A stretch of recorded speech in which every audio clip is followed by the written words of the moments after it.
They are thinking about you. Right now, not casually, not lightly, but with an intensity they refuse to show, because what they feel is real, deep, unsettling, almost overwhelming. And yet they are hiding something urgent. Have you ever felt someone's emotions without them saying a word, as if something unspoken is trying to reach you? Pause right here. Think of one moment they acted differently. Type that moment in the comments. Do it now. Before you forget, love is rarely as simple as it appears on the surface. What is expressed outwardly is often only a fraction of what is truly felt within. Beneath calm words, measured actions, or even apparent distance, there can exist a depth of feeling that remains carefully concealed. This concealment is not always intentional in the way we might assume. It is not necessarily manipulation or deception. More often, it is protection. Because genuine emotional attachment, especially when it becomes intense, has the power to unsettle the inner world of a person. When someone begins to feel deeply, it does not only bring warmth or joy, it also awakens vulnerability. It touches parts of the psyche that carry past experiences, unresolved wounds, and quiet fears. And if those inner layers have not been fully understood or healed, the presence of strong emotion can feel less like comfort and more like a threat. So the mind reacts. It does not reject the feeling outright. Instead, it attempts to contain it, to control it, to keep it from becoming too visible, both to others and at times, even to the person experiencing it. This is where love becomes hidden, not because it is weak, but because it is powerful enough to disrupt a person's sense of stability. When someone has learned through experience that emotional openness can lead to pain, rejection, or loss, they develop a kind of internal caution, a quiet resistance to fully stepping into what they feel. So even when love begins to grow, genuinely, deeply, it is filtered, it is held back, it is expressed indirectly through small gestures rather than clear declarations, through presence rather than words, through moments that seem meaningful but are quickly followed by withdrawal. To an outside observer, this can appear confusing. You may sense warmth, then distance, interest, then hesitation, closeness followed by sudden restraint. But this pattern is not random. It reflects an internal conflict. One part of the person is moving toward connection, drawn by what they feel. Another part is pulling away, guided by fear, memory, or uncertainty. These two forces exist simultaneously, creating a tension that is often invisible but deeply influential. And so, love remains beneath the surface. It is not absent. It is restrained. There are many reasons why this restraint takes hold. Sometimes it is shaped by past relationships that ended painfully, leaving behind a fear of repetition. Sometimes it is rooted in a belief that expressing emotion will lead to vulnerability that cannot be managed. And sometimes it comes from a deeper uncertainty about self-worth, the quiet question of whether one is truly deserving of the connection they feel. In such cases, love becomes something that is experienced internally, but not fully allowed into the external world. Yet even when hidden, it does not disappear. It reveals itself in subtle ways. In the attention they give you when they think it goes unnoticed. In the way they remember small details you may have forgotten. In the quiet shifts in their energy when you are near. These are not deliberate signals. They are natural expressions of something that cannot be entirely contained. Because the psyche, while capable of suppression, cannot eliminate what is genuine. It can delay expression. It can disguise it, but it cannot erase it. And over time, the effort to keep such feelings hidden begins to create pressure. The internal conflict grows stronger. The distance becomes harder to maintain. The silence becomes heavier. This is the nature of hidden love. It is not static.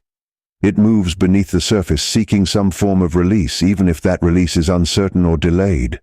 But what is important to understand is that this hidden state is not a reflection of the depth of feeling.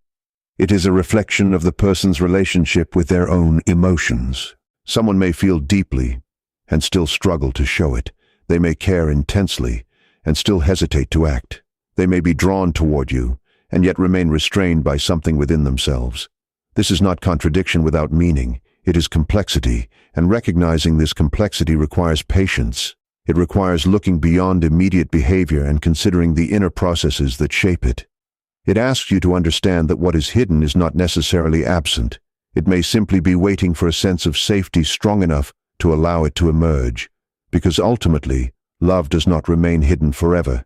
It either finds expression, or it transforms under the weight of its own suppression.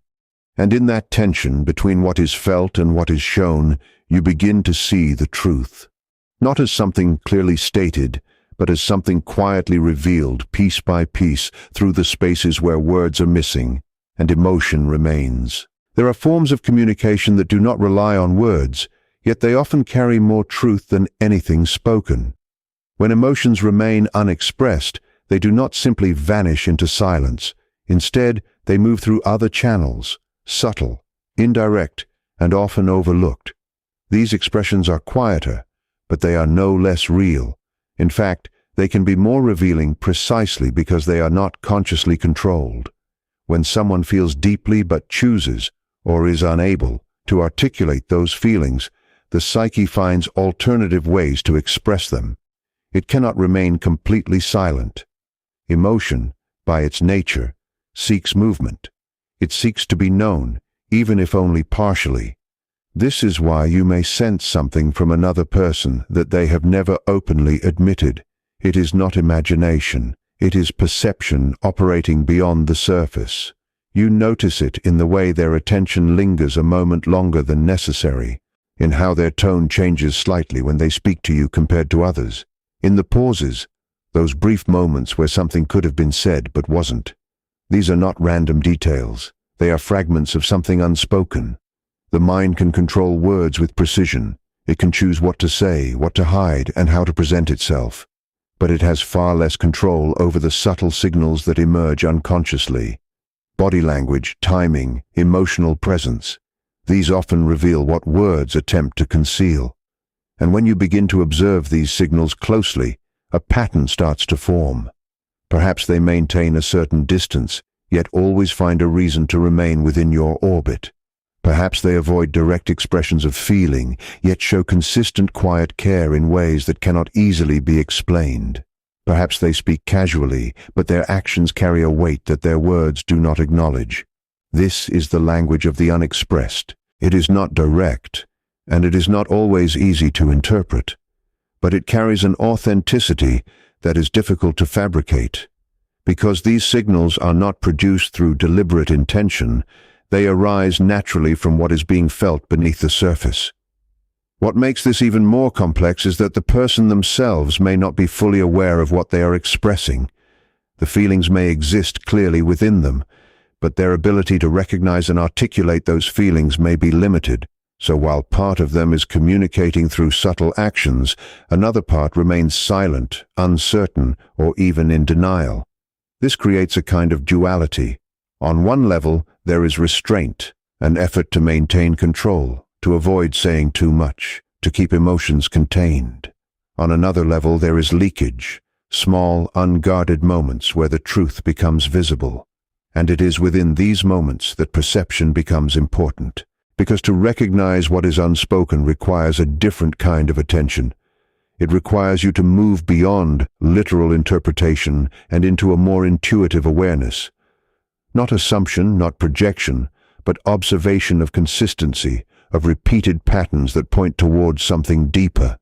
You begin to trust what you feel, not as a fixed conclusion, but as a signal worth noticing, a sense that something is present even if it has not been confirmed. But this kind of perception also carries a challenge. It can be easy to misinterpret isolated actions or to project meaning where none exists. That is why it is not about focusing on a single moment, but on the accumulation of moments.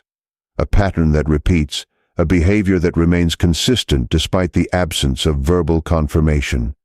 Because genuine feeling, even when hidden, tends to reveal itself over time, not in dramatic gestures, but in quiet continuity, in the way someone shows up, in the way they respond, in the subtle shifts that occur when you are near. And as you observe these patterns, something becomes clear. Words are only one form of truth. What is unspoken can carry just as much weight, sometimes more, because it exists closer to the source, less filtered by intention or fear. This does not mean that unspoken feelings should always be assumed or acted upon without clarity, but it does mean that silence is not empty. It is often filled with signals that require patience and awareness to understand.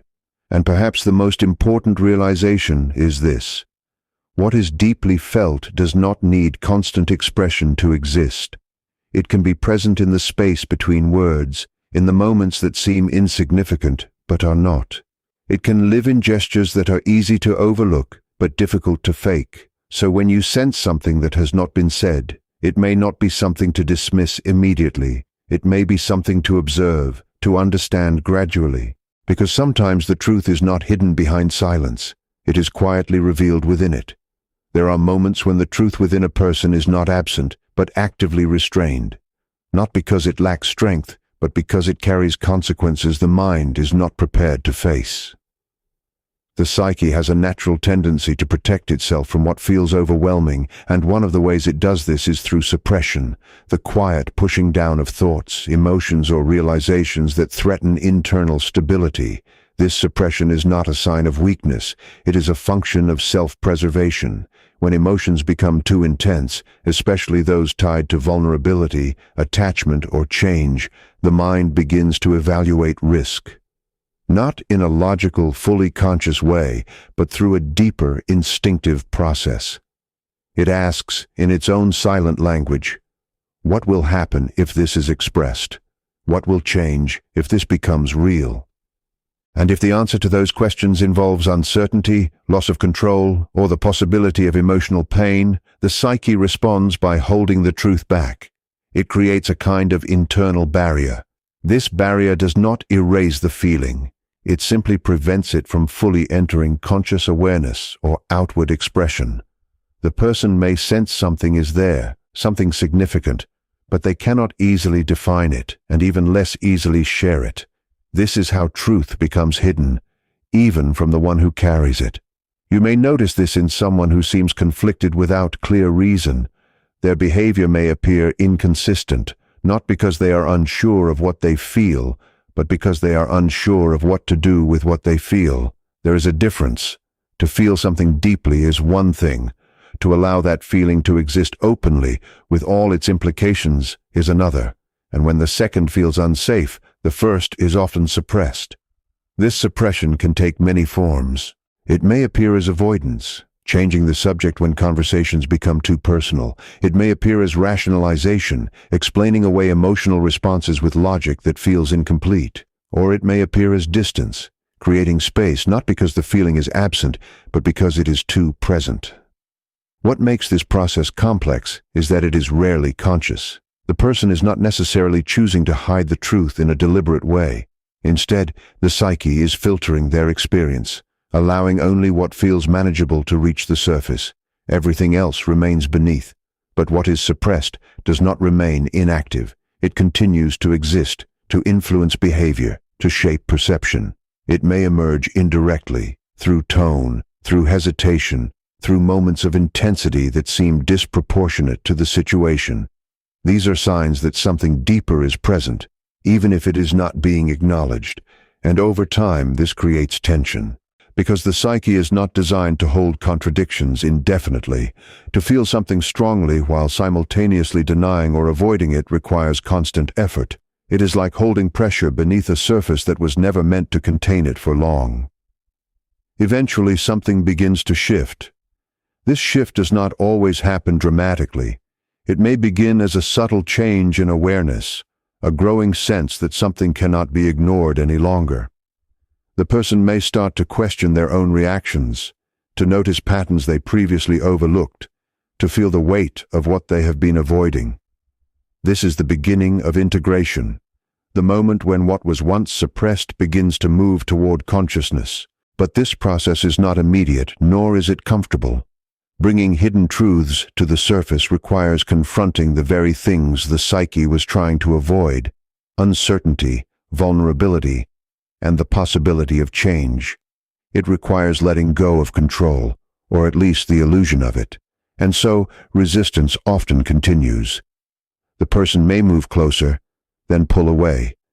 They may express something indirectly, then retreat into silence.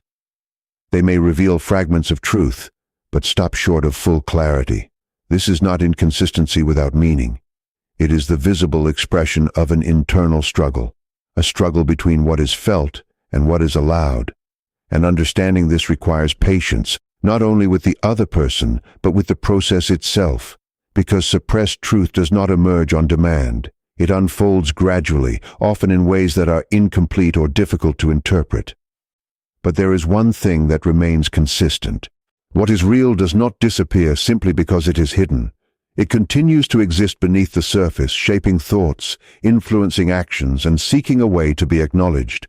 And while suppression can delay this acknowledgement, it cannot prevent it indefinitely. At some point the tension becomes too great. The cost of hiding becomes greater than the risk of revealing. And in that moment, something changes. The truth that was once suppressed begins to take form, through words, through actions, or through a clarity that was previously out of reach. But until that moment arrives, what you may be witnessing is not absence, but restraint. Not a lack of feeling, but a mind trying to protect itself from the weight of what it carries. And within that restraint lies something important, a truth that is not yet ready to be spoken, but is very much alive. There are moments when logic reaches its limit, when all visible evidence seems incomplete, and yet something within you continues to insist that there is more beneath the surface. This quiet insistence does not come from deliberate reasoning. It does not follow a clear sequence of cause and effect. Instead, it arises from a deeper layer of perception, one that observes patterns, absorbs subtle signals, and forms impressions without needing to explain them immediately. This is what we often call intuition. It is not mystical in the way people sometimes imagine, nor is it irrational. It is a form of understanding that operates beyond conscious analysis. It gathers information from countless small details, tone, timing, energy, behavior, and integrates them into a single feeling, a sense that something is present even when it cannot be fully articulated. And when it comes to human connection, intuition becomes especially active, because people are not transparent. What they show outwardly is often shaped by intention, by caution, by the desire to control how they are perceived. Words can be chosen carefully, actions can be adjusted, but beneath all of that, there are layers of expression that are far more difficult to regulate. Intuition listens to those layers. It notices the inconsistency between what is said and what is felt. It detects the emotional undercurrent beneath neutral behavior. It senses when something is being held back, even if there is no clear evidence. This does not mean intuition is always correct in a literal sense. It can be influenced by personal fears, past experiences, and unconscious biases. But when it is grounded, when it arises not from anxiety, but from quiet observation, it often points towards something worth paying attention to. You may experience this as a subtle knowing, a feeling that someone's words do not fully match their presence, a sense that there is more meaning behind a simple interaction, an awareness that certain moments carry a weight that cannot be explained logically. These impressions do not arrive with certainty. They do not declare themselves as facts. Instead, they linger, persistent, quiet, asking to be noticed rather than immediately believed. And this is where many people become uncertain. Because intuition does not provide proof, it offers direction. It suggests that something deserves closer attention, that there may be a deeper layer to what is being experienced. But it does not force a conclusion. That requires time, reflection, and often the unfolding of further events. In the context of hidden emotion, intuition plays a crucial role.